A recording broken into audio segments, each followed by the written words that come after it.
My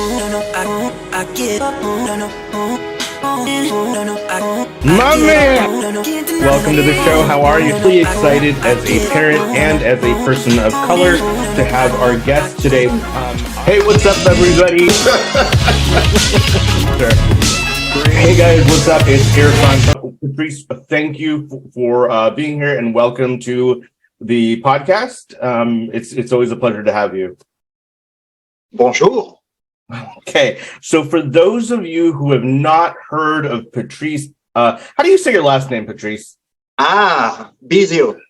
Bisiot. If you're not familiar with Patrice Bisiot, he is what you would call a style interventionist. I think he makes sure that we're all at the top of our game. When I initially first met him, he gave me a hard time, but I found that incredibly endearing because I think a lot of times in today's day and age, people are not willing to speak honestly and bluntly and openly. And I think with Patrice, it really comes from a place of love. So it's really hard to get offended by it. So Patrice, again, thank you. Thank you for being on the show.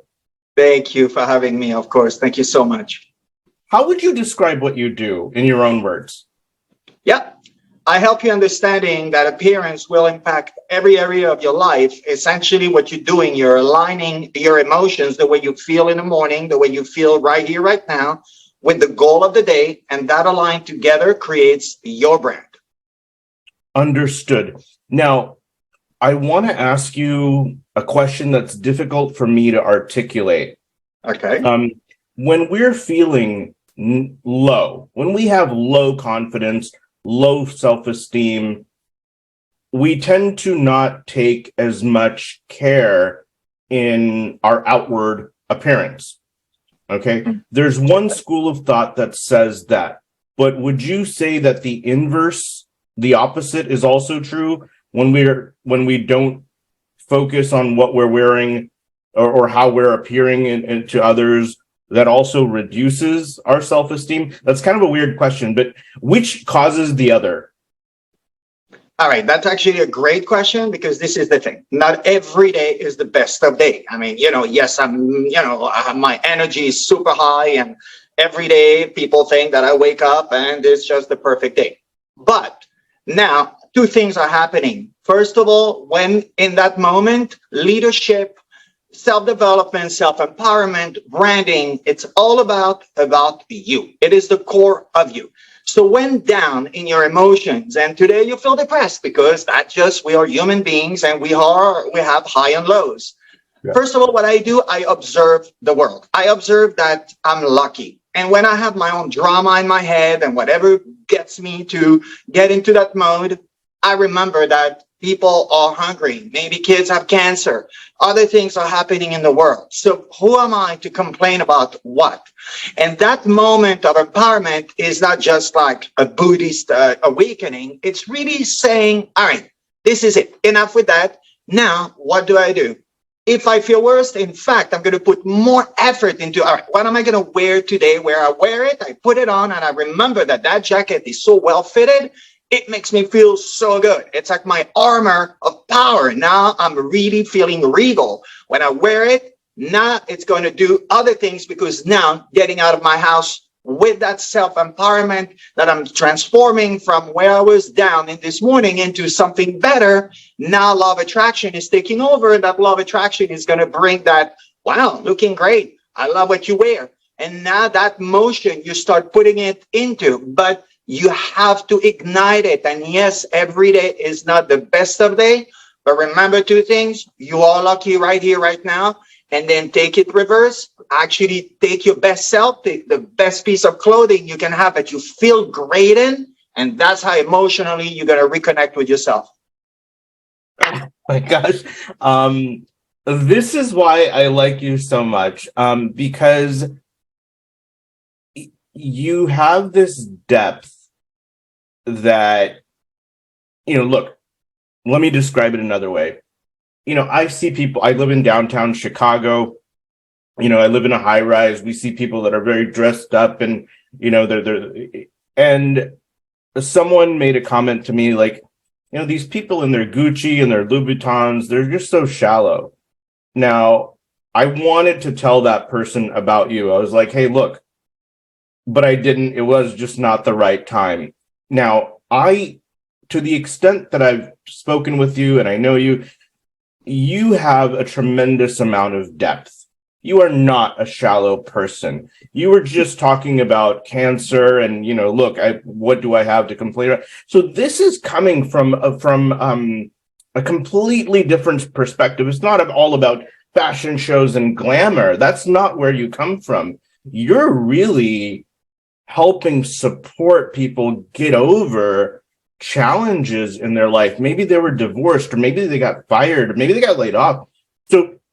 So let's shift gears a little bit. Let's talk about, I want to hear about how you got into this. What self-discovery did you go through to have this epiphany that, hey, look, your outward appearance and being your best self is really what's going to help propel you. It's not the only thing, right? But it's a big factor in helping propel you to the best version of yourself that you can be. So I want to start out from when you were a teenager or whenever this journey started. Please tell me. Yes. All right. So that's a great question, which is not loaded in the sense of bad. It's loaded because there are so many moving parts to it. So yes, little boy in Paris, I was the most introverted kid you could possibly find. I'm talking, my mom would say, go and ask the lady what time it is. I don't have my watch. I couldn't go, like literally, I was gasping for air. I was definitely pushed around, bullied a good amount at school. My father was neither an example of love physically or verbally. So that really got me into my shell of being a loner. I was a loner the whole time. And I was more into my own world, sitting in my bedroom. And I studied, with the discovery of magazines. And I remember one day I'm at my grandma's and she has these magazines about kings and queens and princess. And I was like, oh, royalty, magic, jewelries, hair. Wow, this is amazing. And I come from a simple background where, right outside of Paris, where it's like, oh, it's so amazing. And that started becoming more and more about a world that I was connecting with. And then Hollywood was definitely, because I was a movie buff from the time I can remember. But I also saw my mom struggling with appearance where she really couldn't get out of her shell. And by helping her, I started realizing that by changing one thing on her appearance, well, I actually started transforming her mindset, her emotional connection to the outer world. Now, with that, I started very young, super entrepreneurial, 18 years old. I'm managing 3 salons in Paris. Then I moved to the US, to Miami. And now a year later at 19, I'm opening my own salon with a spa and everything, because hair was the beginning of the journey, the craft I'd chosen to starting being me. And in that journey, helping others, I could tell intuitively that by helping them, empowering them, you see that moment to me of empowerment. The best of it is the moment I would finish somebody's hair. It was that second, nanosecond, where I'm just done finishing putting the hairspray, and that moment of magic, that glimmer in my client's eye. And it doesn't matter. In fact, I worked along in collaboration with a weight loss program, very luxurious, but those ladies were not by society standards what they call beautiful. And yet, the moment we were done with the makeover, the hair makeover part, they say, "Oh my God, you make me look like a movie star. You make me look like an actress. You make me look like someone famous." That moment, many tears happened and so many hugs along my life. But helping Hollywood, global leaders, entrepreneurs, of course, they wanted me to help them because hair became the wardrobe. The wardrobe became, hey, what do you think of this? What do you think of that? And now little by little, I realized that intuitively, I did it since I'm a kid to the why of everything you do and every decision you make. So now, make me gorgeous means nothing to me. It means something to me, but my gorgeous is not your gorgeous. What you call sexy is not mine. How do you emotionally connect with that word? Because the message essentially you're going to give, whether you're walking out on the red carpet for a premiere because your movie is coming out, or you're the CEO of a famous company and now you're about to promote the new product on the market, Maybe that's an apology you need to make in front of the media because an employee said something so wrong that it could take your company to the other side. Now that's the message. Branding is a serious matter. Now that social layer you're deciding to wear is not just wardrobe you picked in the morning because, hey, you cannot just get out naked. It's actually the message you're conveying to the world. Your life story, all the signals you're wearing on you are actually going to tell something before you even speak, before we know your IQ, your credentials, what you have to share with the world. It is the way you communicating your message. So that's how I really transported into from fashion and beauty and glam into, but what is your message? What are you telling the world? What do you want them to remember? What is that nanosecond impact when you walk into the room, whether it's the red carpet, the boardroom, personal, if you go on a date, as you were mentioning, you go on a job interview because you just got laid off? Well, that very moment is going to do everything else in your life. That's your turning point. That's why being mindful of how to get ready in the morning is not just a vanity project.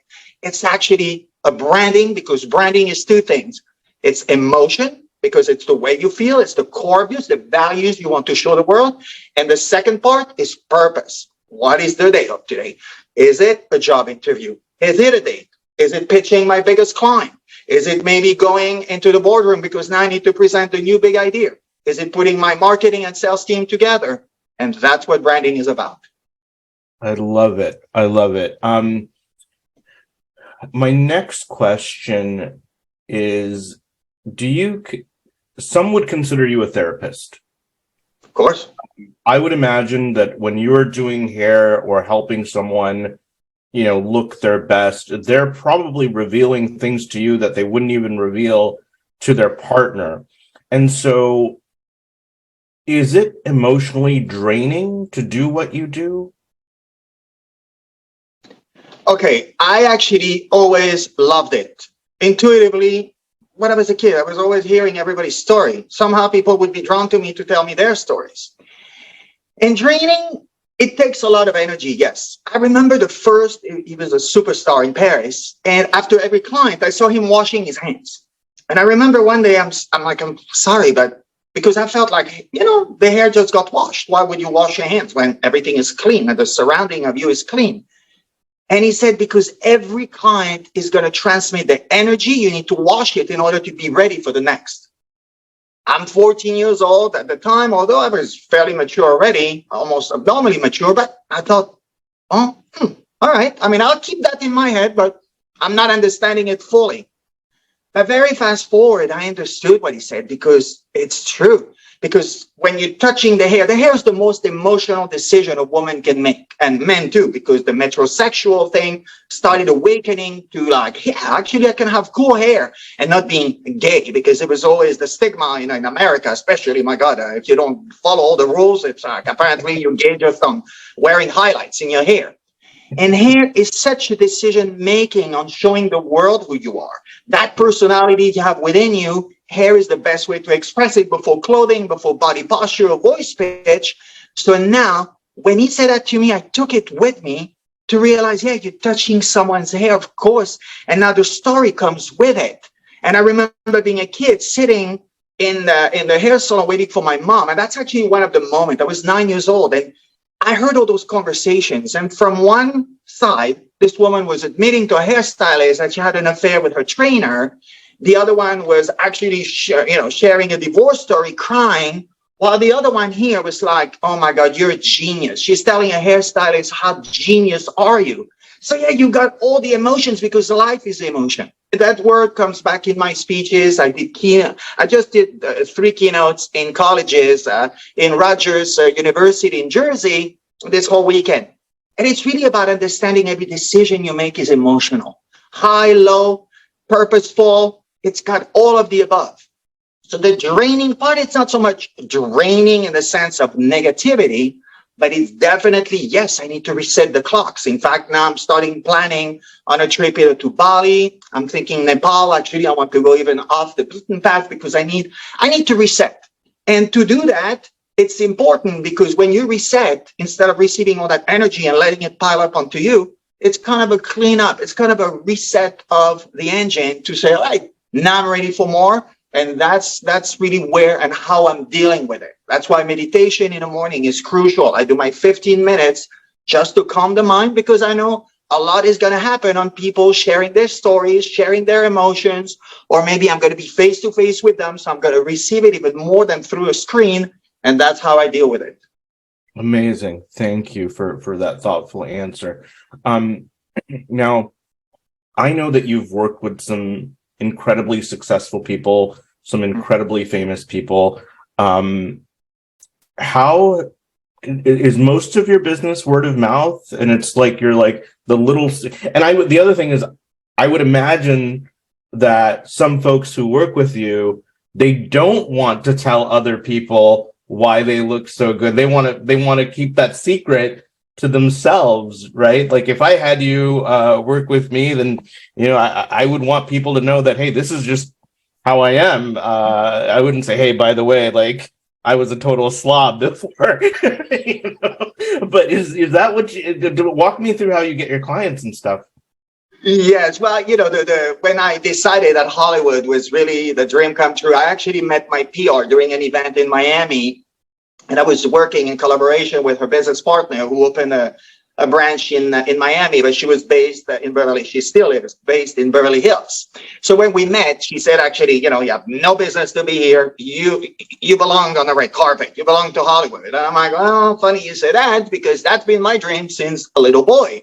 And I say, she said, I can make that dream come true. Well, she forgot to mention the monthly retainer that I was going to take to doing that. But I knew inside of me that this was the moment I was waiting for. The first time I did the Oscars, it was like, my God. And yet, like you say, I signed a ton of NDAs. I mean, it's not like I can tell where I am with who I am, but just for me, that accomplishment and knowing I'm there. So now, how do I promote my business? Well, the credentials by themselves, having pictures on the red carpet or throughout my social media, or if you Google my name and you start seeing things, well, people start finding you. But yes, but the word of mouth, I had enough people to saying, the guy did a great job, please recommend him or please use him. Because I do more than the one-on-one. I'm touching corporations to help them aligning their message. Like when sales and marketing departments often don't speak the same language, we align them together. That way now we have a congruent message that goes forward. Now the message conveyed to the public is right. It's right where it should be. It's balanced beautifully, and it's got all the elements to have the flow and the circle of life. So that's what I do. And by doing those corporations or the colleges, because you see, I made friends with that professor in Miami. I went to Miami University, I went to Nova, and then he moved to Rogers. And just that alone, he's like, hey, I have 3 keynotes for you. Would you be interested? Of course, touching the life of youngs that are 18 years old, ready to be the leaders of the world. Absolutely. So that's really naturally how it grows. But now I'm making my mission. I just released my second book, Mind Your Impact, Style Interventionist. But now I'm building this Facebook group that I'm actually literally building now and promoting heavily within the next 3 or 4 weeks. And I want it to be my message, my legacy, and my global endeavor. Now that's really a mission of mine. Amazing. Okay, wonderful. Thank you for, again, your answers are so thoughtful and articulate. This is part of the reason why I enjoy having the opportunity always to speak with you. I'm going to shift gears. You talked a couple minutes ago about corporations and corporate stuff, and CEOs and things like that. I would imagine. So first off, I don't have the confidence to pull off what you pull off. The details with I wish I did. The pocket square, the watch, the shirt, like everything. I love it. I know that you can do that because you're very comfortable in your own skin. Okay.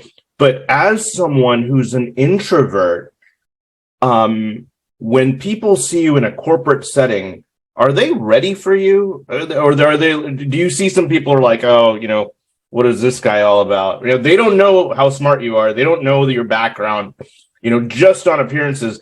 Has that sometimes worked against you, or how do you bring people on the same to see your world vision or your view?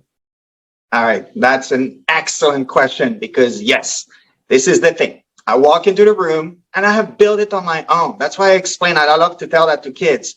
I was you. Believe me, those kids, I feel like they're so comfortable today where I was not. I had to build it step by step, stone by stone, brick by brick. I had to build that construction, that foundation, that real deal under me in order to support me and lift me up. So I was that guy.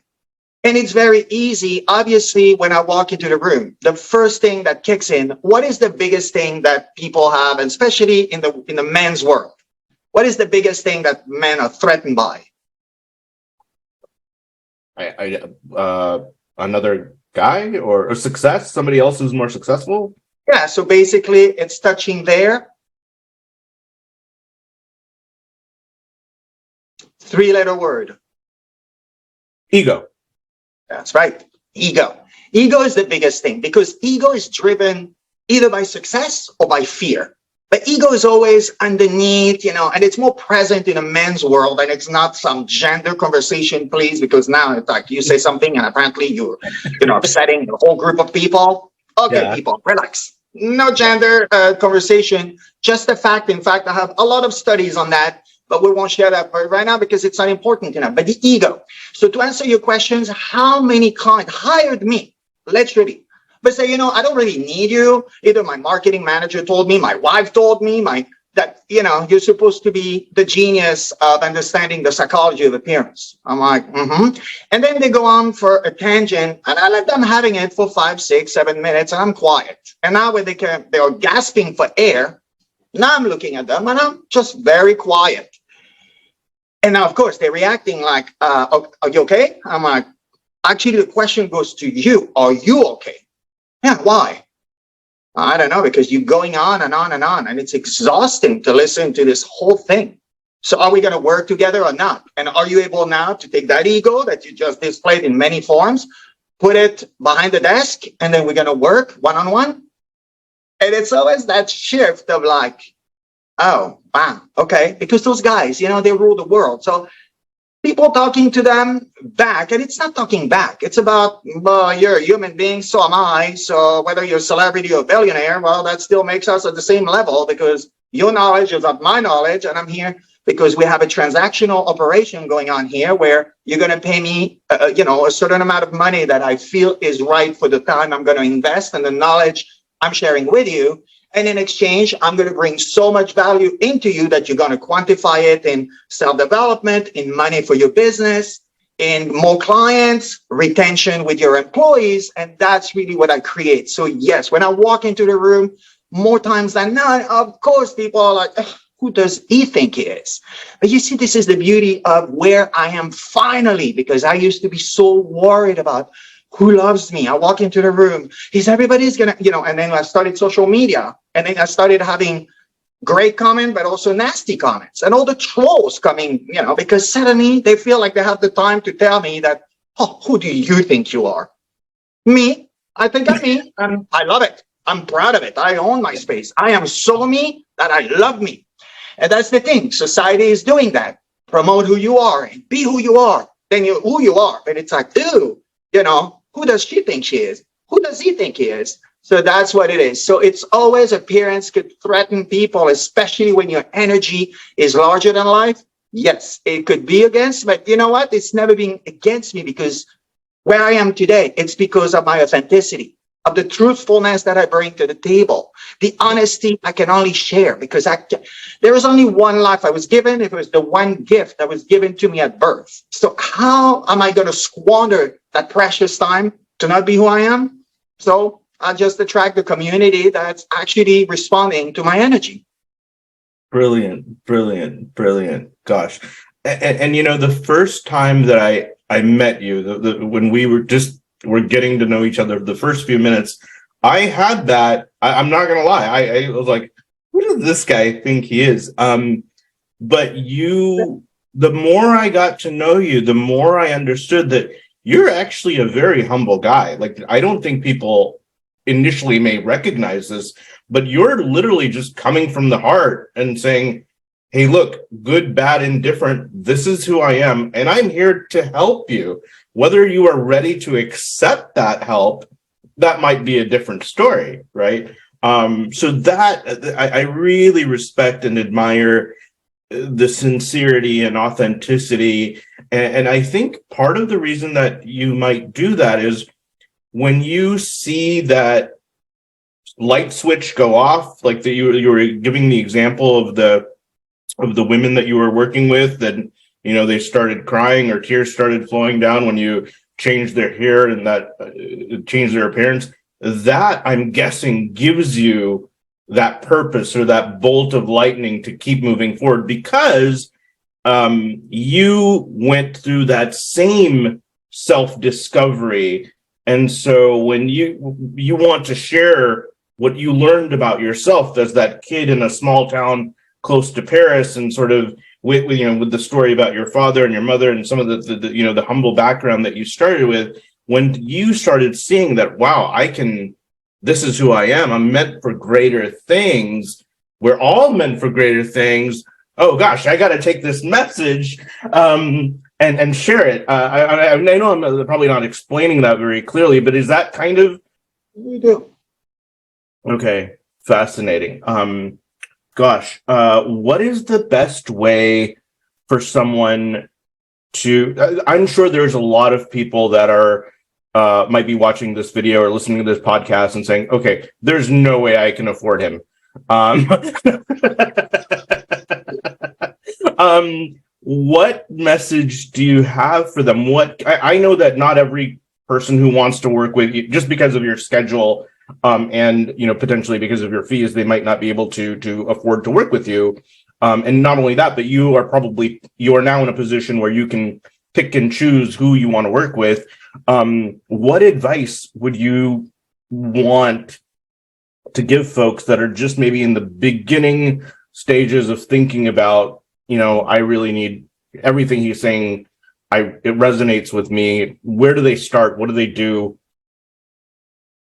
Yes. Okay. So actually, no, I thought of that, of course. Yes. Although my one-on-ones and my clients and my database is definitely the leaders, the 3% of the population, for the most part, but I'm also here to help others. Like, that's why, for instance, I did the college this weekend, because helping others has always been something. You see, 3 things were very clear when I was a kid.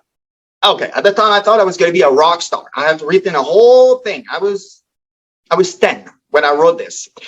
So rich and famous, but I was going to help others, and I was going to be my own boss, because there was no way someone is going to tell me what to do. That was so clear in my head. It was crazy.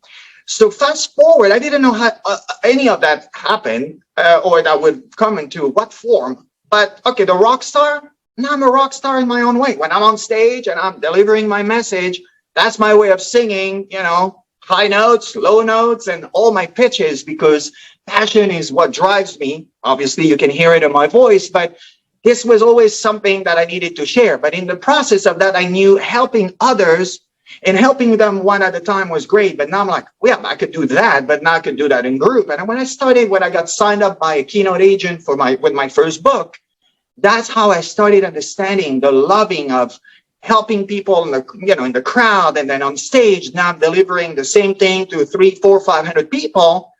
And then from that, I'm like, all right, so then on my social media, I can start helping. So I have a ton of content that people can go to, whether on Instagram or on my Image Impact Index Facebook, because now this is why this group I'm building now is going to be crucial.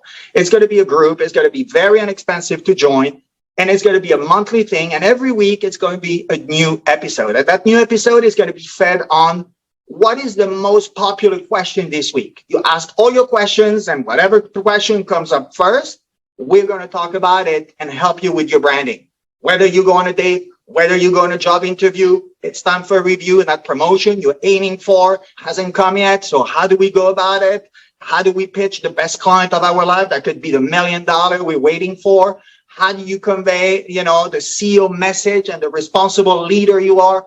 This is all the things. So I'm helping all of this that look like, wow, he's above God with all that, to actually bring it to the table to everyone so they can actually benefit from it and understand how to build their brands. Got it. Talk more about the Impact Image Index Is this a concept that you came up with? Is this something that you cobbled together from a few different things that you were thinking about? Walk me through that. Yeah, that's a great question, because you see, when my first book, Mind Your Hair, came out, is the psychology of hair. Essentially, the book is 7 steps to tell the world, hey, you want a hair makeover successfully done?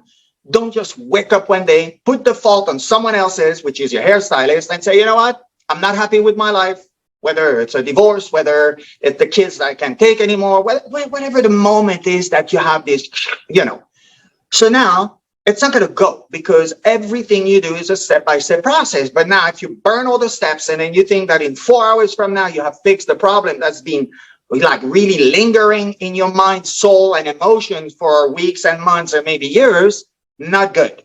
But that started getting me to actually talk in front of a female empowerment group. I was mentoring high school girls in Astoria, New York. And that's how I started being like, oh, okay, yeah. I'm actually understanding very clearly the psychology of hair, because I had this digital team who asked me one question that was the most powerful question.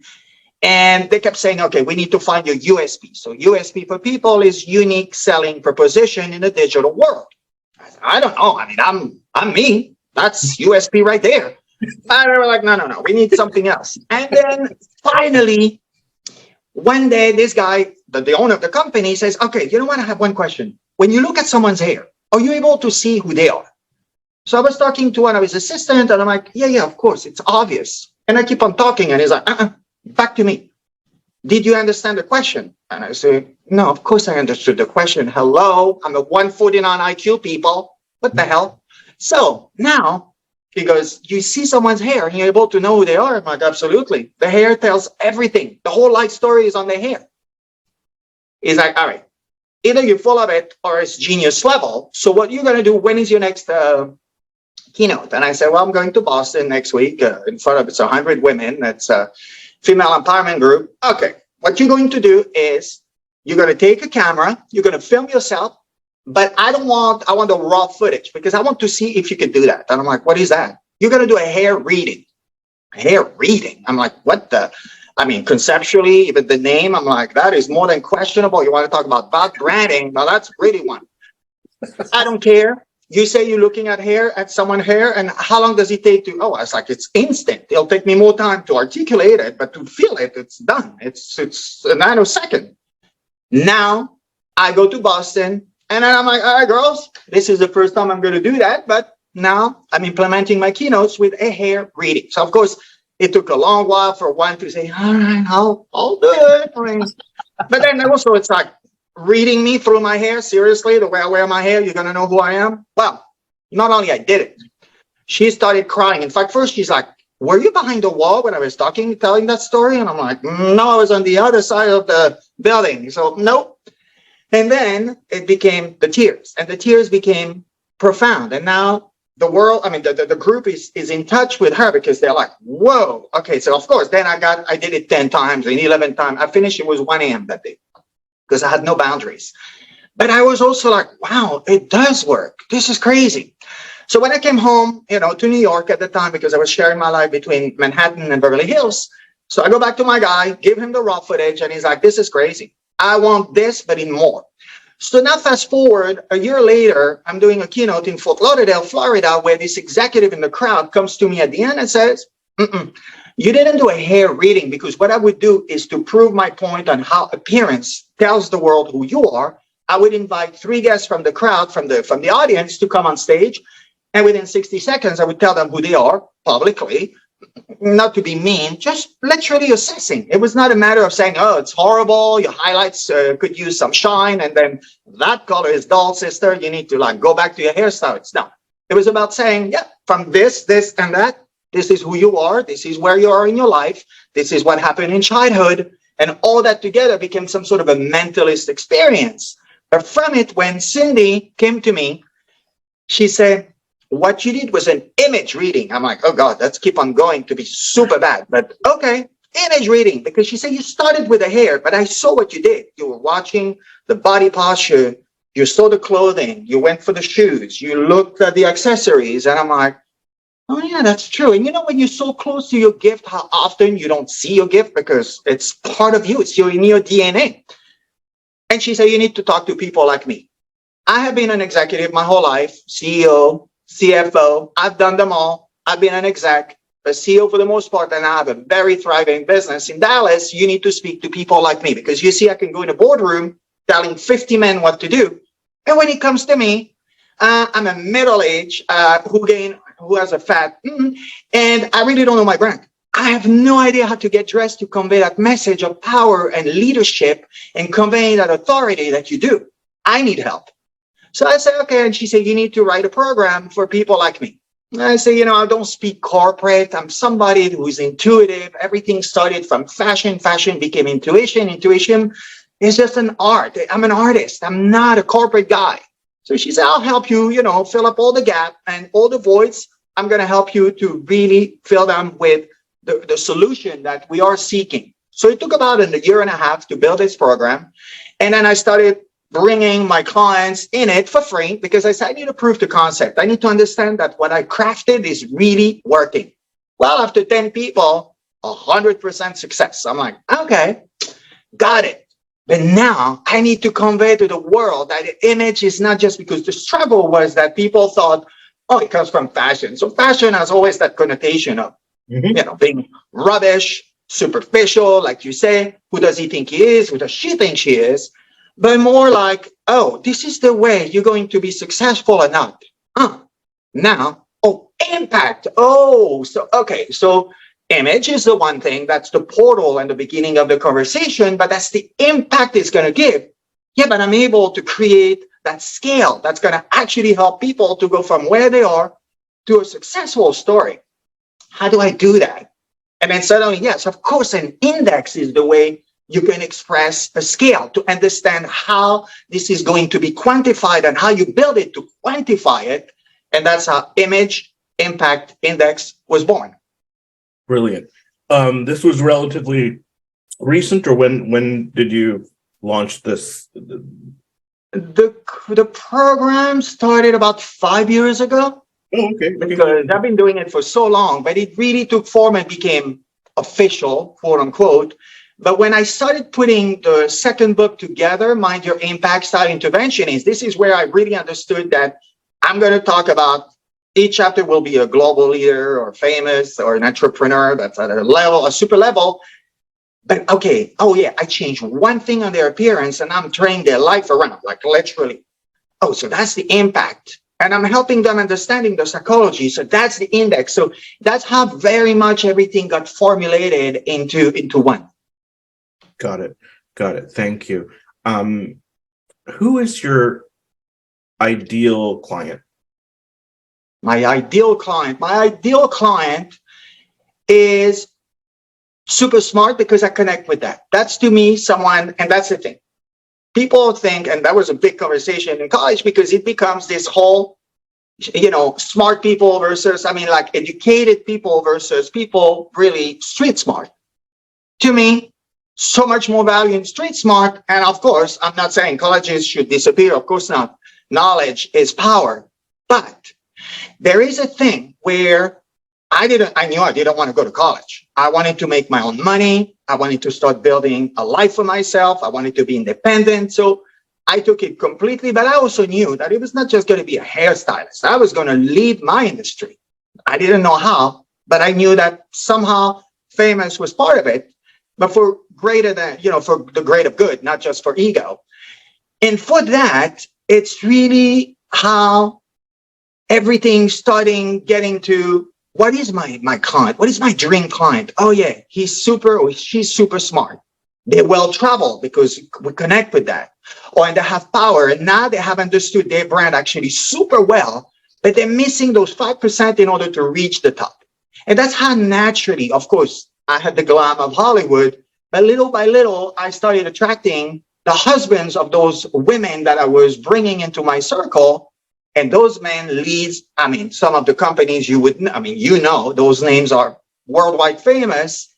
And by having those conversations, it was funny actually, because those guys, I'm talking when they're like, hairstylists can help me with my company. Okay, I'm sorry, I'm confused. So that's when the second book came out. It became like that grail, the holy grail to saying, yeah, you are my dream client. This is the client I'm aiming for. You are my client. And now you actually intuitively understand that I am your guy who can actually help you better than a super educated, because I work intuitively. So I'm going to walk into this situation looking at it from a completely different angle. My camera for your movie is going to go so much wider that I'm going to bring all the pieces first together around you to understand your landscape. And we're going to start focusing the lens of that camera until you are the center, you are the primary character of that movie, because that's what it's about. And that's how I turn into knowing that is my exact dream client. Got it. Got it. Okay. Last question before we wrap up. Can you, and I'm putting you on the spot a little bit. Love it. Oh, no, love it. Can you give me an example of a corporate client that you worked with and it was the biggest transformation? Like you took them from here and you got them all the way here. Did they recognize it? Did they acknowledge it? What was that process like? Yeah, I mean, I have an example. Actually, it'll be great because it'll be more relatable to a broader audience. Although, yeah, still very much the crowd I attract, which is the entrepreneurs and all of the world. But in my book, one of the chapters is I put a pair of Ferragamo shoes on this guy's feet, and he went from bankruptcy into a multi-million-dollar deal. How does it work? And I'm giving you the secret sauce, although you got to get the book because there's so many good details to understanding the psychology. But of course, I'm getting my good old guy from Northern Europe, in Sweden, Norway, the good old Vikings, and they think that being a dude is just plenty to do, to make business. Well, not quite. So when he explained to me the brilliance of what he was about to pitch his clients back in his country, we met in San Diego for a conference. Okay. And he's like, all right. Because when I saw the way he looked, and I'm like, well, you're not going to go presenting your product like this, right? And he goes, what's wrong with my outfit? Well, let's see, shall we? Between the t-shirt that you look like you slept in for the last 3 days, the pants, if you had any bigger, it would be a sheet or curtain, because at this point, I don't know what that means. The shoes, even orthopedic shoes, they actually have worked on their design so far better than this. And then, by the way, wax is a word. It was like, okay, now, well, I say, actually, so if I had one thing to change, okay, I'm like, I would still change everything, believe me. But for what you're aiming for, you're going to change your shoes. Why? Well, because shoes is a very much of a sign of who you are. Okay. Now I went and helped him further to knowing who are you going to meet. Oh, it's this company, the famous, they do. Okay. Who is the person you're going to meet? I have his name. Well, good thing is today with the resources of the world, we know who we're going to meet. We know the culture of the company we're all going to meet. So you have all the elements to speak the same language, to be fluent in their language. Doesn't mean you have to trade who you're not, but you meet in the middle. Just like in a couple or any relationship, it's like, I'm pushing a little forward, you're pushing forward. Where do we meet in the middle? So no drama, please. I don't need you to be in suit and tie that you wouldn't own. But now those shoes are going to change your life. Whatever. Well, whatever. How about we try? That's just a pair of shoes investment, not anything else. Has a heart attack while he's going to the cash register when he gets to pay to say, what? A pair of shoes can cost that? Yeah. But why did I choose that pair of shoes? Because I saw the profile of this gentleman. And this gentleman, everything he wore, not only was custom, I could tell, but I saw the belt and I saw the shoes.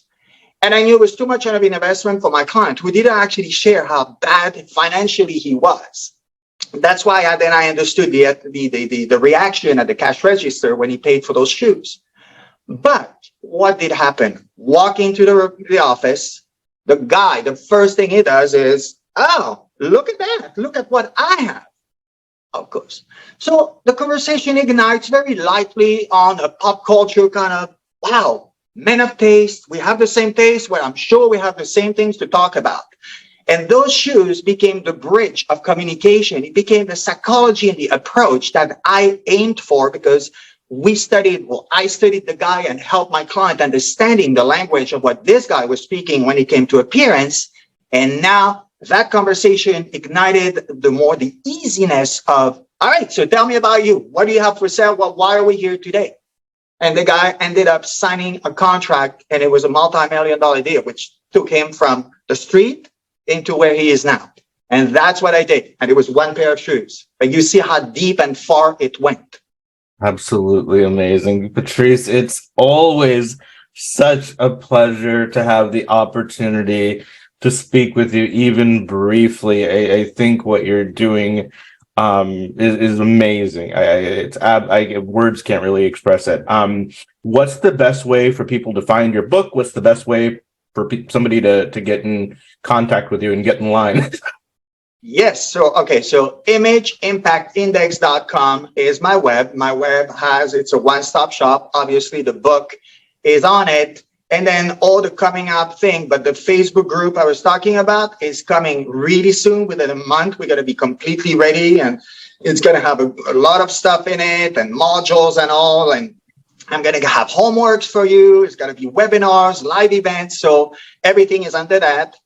Of course, Facebook, Image Impact Index, a ton of already content that's already been posting for a long time. Of course, there's the personal Instagram, Patrice Bisiot, same thing. A lot of short clips, good tips and tricks. And hey, how do you go about building your brand? So you can find plenty for free right now. But the group is going to be much more into, hey, what do you seek? What solution to the problem? And so keep close and tight.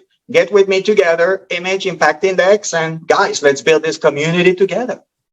Ladies and gentlemen, Patrice Bisiot, thank you so much, sir. All right, that's a wrap.